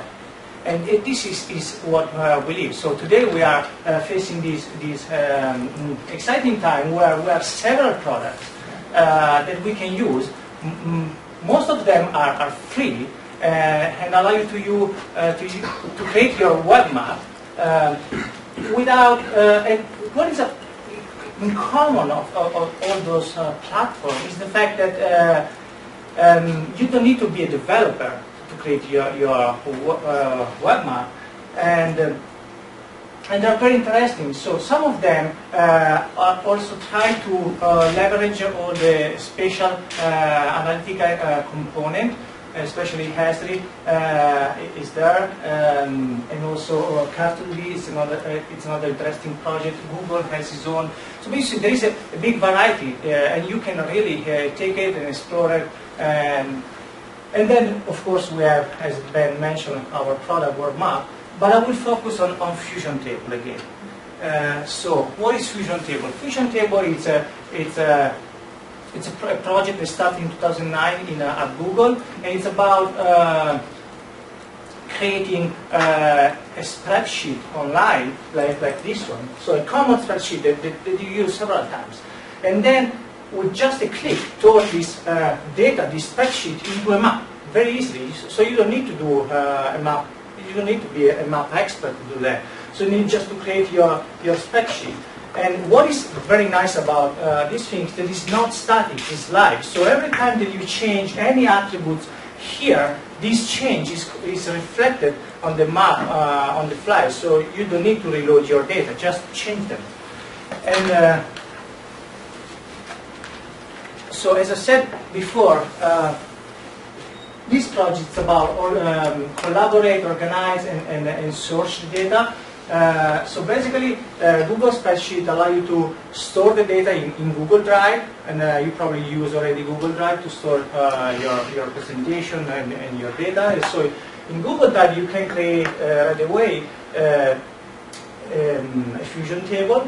So you just create, and then you create your Fusion table, and then you can start to share this table with others, and you can set up different settings for the share. So you can be the owner, or you can share the ownership with others, and then if you don't have the data, you can search inside the platform and see if there are other people develop interesting data. You can take it and merge it with your data or modify them.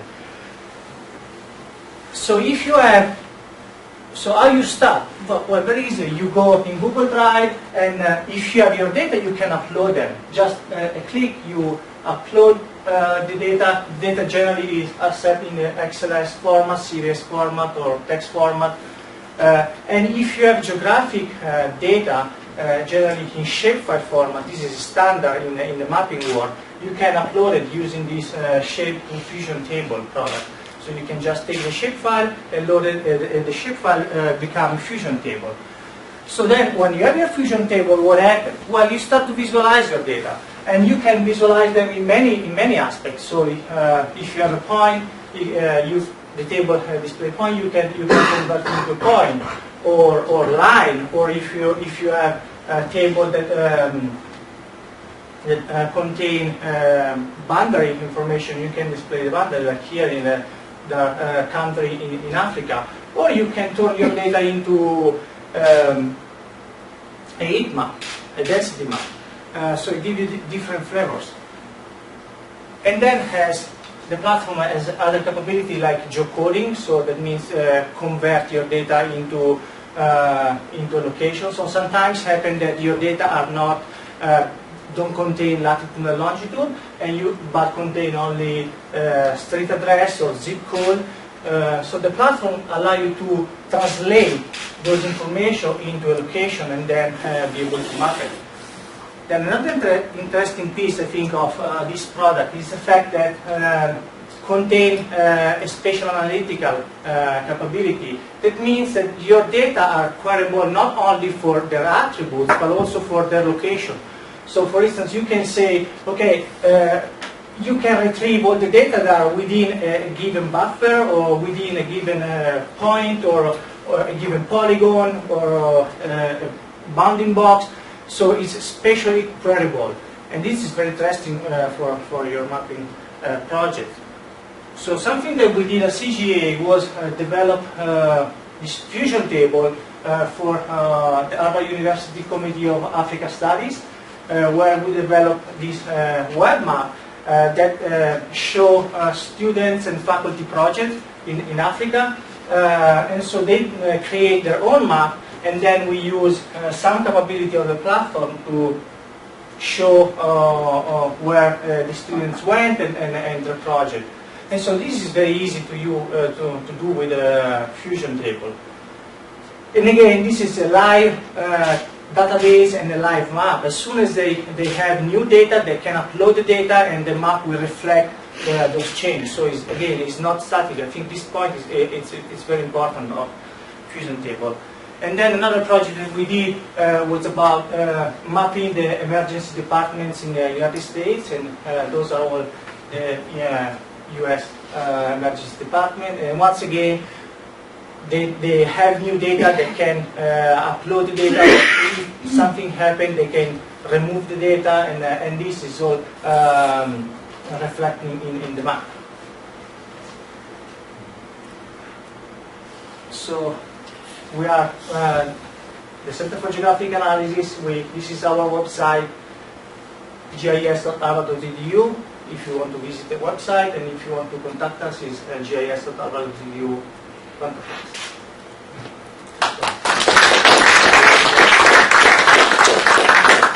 So I'm looking at the clock and it's 4:30, which means officially we don't have time for questions, but I'm able to stay. I know that some of the other, we have the room until 5 o'clock. I don't know if it's easiest if people have individual questions that they want to ask any of the panelists, we could also just have you. I'm mindful of the time and realizing that we went way over. I'm going to blame the technology, even though I know that's not true, and I had this piece of paper. But so if you have individual questions you want to ask us, I'm happy to say.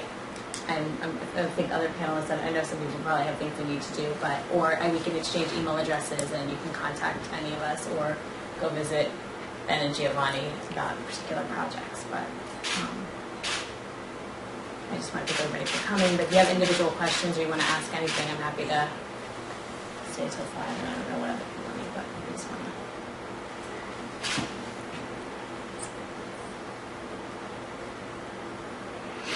I'm wondering about training on some of those different platforms. They all have built-in training, built-in instructor, because it seems so easy, but guess when I go there, it's not.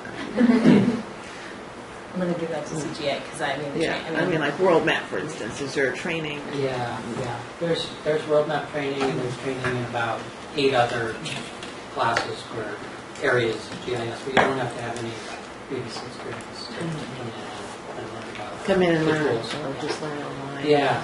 And online, there's a fair amount of online stuff. GIS.harvard that you can do, and go to. There's a link, Learn GIS, and a bunch of classes there. So every fall and spring, we have a set of classes, and we have a GIS Institute in the winter, every winter, and also every summer. In June. And every Friday afternoon we have a training section on a specific topic from 1 to 3. So you can sign up for that specific You can just come by and and then every Tuesday afternoon we have help desk section, so you can just stop by and we can talk about your project and can give you some advice or solve some technical problem that you have on the mapping. But don't be scared. I mean, several of those tools that you saw today, they try to lower the barrier between the non-technical person and the mapping. But even so, it's still pretty intimidating. Like, yeah, but we have a lot of people come by who've never touched a computerized map in any way. So. A similar question, I guess, is for, I think it's Ben or Kevin. So my name is Neil Martin. I'm a Charles Warren Fellow over at the in History. So I'm a historian and I teach in Newark, a pretty different place than Cambridge. And not being a Harvard person after this year, how much access do I have to these things? Like I think that this Neat Line platform seems really, really interesting to me to get my students to finally get out into Newark. A lot of them come to Newark and then leave.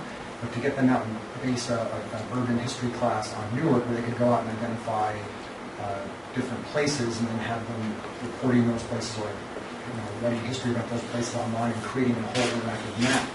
And taking a different theme every semester, my mind is just going to this. But how much access do I have? And then not only me just learning this, but how about my students? How do they then learn how to do all that? It's a great question. Well, I would say because you came to this session, you're in. Just 2 hours. But so we set it up to kind of see who was interested in using it. With the idea that it would be sort of focused on Harvard people, but it's not like you don't have to type in your ID to log in. So just ask us for logins and we'll set you up. Now, one thing just to keep in mind for anybody using Neatline, I just have to say this, is that well, we set up this instance with originally it was going to be maintained by another group, but they were wrapped up in bureaucracy, and so we just set it up. I think it's going to end up at CGA long term, but there's a tiny chance that things have to get moved, and in that situation, there's a tiny chance that stuff could get messed up. I think the chance is very, very slim, but I'm saying this is sort of started out informally, and now it's got a lot of users, which is kind of how things normally go in the technology world. But so does that answer? But it's also true that so Neatline is a product. Ameka was developed at Neatline is what UVA. Ameka started out at George Mason, and they're open projects. So you don't have to be at Harvard in order to access any of it. Right. You can install it. Now Ameka has a web-based version. So if you want to be doing presentation, kind of online curation of presentation, you actually don't have to download anything. You can use the out-of-the-box kind of thing. It's very user-friendly for students. They actually have student-specific help documentation. Right? You're a student, these are the things that you need to know. You don't need to know all the other stuff, which is really great. If you want to do the Neatline stuff, which you're getting inspired by, that's a set of plugins that sits on top of Ameka, and for that you have to have it installed on a server. But you don't have to be at Harvard to make that happen. If you're someone who knows how to handle LAMP stack servers, you can do it yourself, or your IT person can do it, or there are definitely other ways to have and the people at Neatline are very excited about helping people make it happen at their host university. So there are all kinds of different paths forward, and I think it's right. So it's both at Harvard and something that you do. It's not necessarily Harvard specific as well. I would also add that Jack Dougherty, a colleague of mine at Trinity College, has used fusion tables, which Giovanni showed, to do exactly that thing, looking at inequality in Hartford, Connecticut. So I would also, there's a ton of platforms depending on what, and I was at Drexel last year and we didn't have, the resources that we have here, so I totally understand, and so it's possible to get to that point without necessarily, I would say sometimes the technology feels like an impediment, but there's always a creative way around it. So Jack does it with WordPress using an online blog and an infusion table, so his work is all online. And I would just take if you type in education, suburbs, race, history, Hartford, you get Jack's work. Or even just Jack Dougherty at Trinity College, and he's very transparent about how he's done that work. I think that's one of the great things about geographers. sometimes unlike historians, is they're much more transparent Yeah. about that kind of work. And it's just important So- to know exactly what it is you want to do Right. with the information, right? Do you want change over time? Do you want to be able to animate that? Do you want, or is it just change over space? Do you want to be able to bring in, robust qualitative annotations of places or not? Do you want that to live in a static environment or one that's changing? You have to answer those questions for yourself, and then you can match up what the best tool is. And I think Eric is absolutely right. You can always find a tool that will enable you. You just might not know in one Google search what the tool is, but you'll figure it out. And actually, just one thing, that many of these tools work on this interoperability type of things. So when you choose a tool, you are not stuck with that one because you can grab the data out and then upload it in another tool. And a warm-up is great about interoperability with other platforms.